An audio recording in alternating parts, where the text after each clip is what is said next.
Hey there, it's Chris. I want to talk to you today a little bit about how to become a person who's clear in how they think and how they speak. Because ultimately, if you're trying to sell something, people need to hear your clarity and you need to be communicating powerfully with messaging that resonates to them and that they can take action on.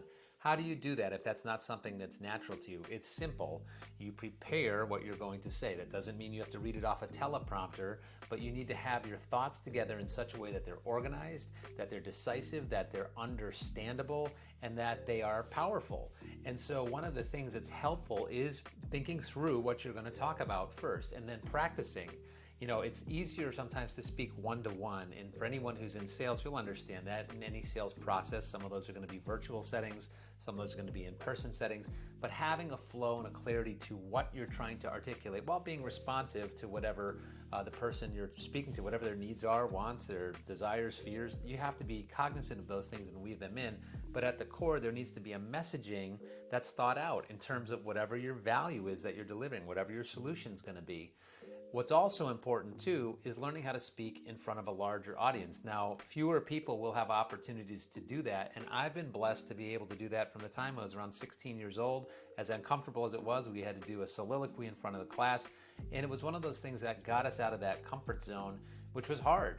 Again, at 18, as a senior in high school, had to do something as a public presentation. For some people, it was really difficult, but it kind of alerted me like, hey, this is something you can do, and you weren't, morbidly afraid.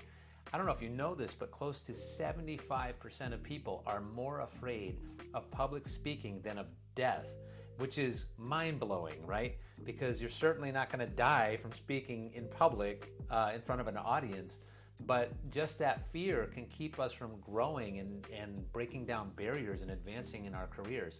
The people who can speak in front of an audience can generally command higher income and higher opportunities because they're doing something that's less common, but everyone has the potential to be able to be a good speaker and communicate clearly. Again, it's predicated on the premise of being able to prepare your thoughts in advance and then deliver them. And so what's also helpful beyond just practicing, and this is why things like Toastmasters and those clubs where you can go out and speak are huge, because they can help people get over that initial hurdle. And no one's really good the first time they speak, let's be honest. But as you practice by reason of use, you're strengthening kind of that muscle and developing confidence. And so in a similar way, what helps is organizing your thought through writing. And so one of the people I'm most grateful to in life is actually a high school teacher who helped us learn how to do that, compare and contrast arguments and just organize our thinking. And it's a lost art form. I see so many emails today and communications where people ramble, they're not clear and concise, and a confused mind can't buy. So if you want to become a person of clarity, you need to learn how to hone your thoughts into something that's discernible, distinguishable, unique, and going to bring value to the reader. Otherwise, why are they engaging with your stuff?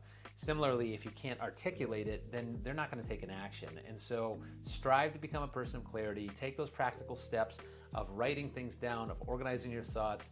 And then if you have to speak in front of people, take the time practicing. For some people, it's an easy thing to do to set up stuffed animals or just talk to your dog.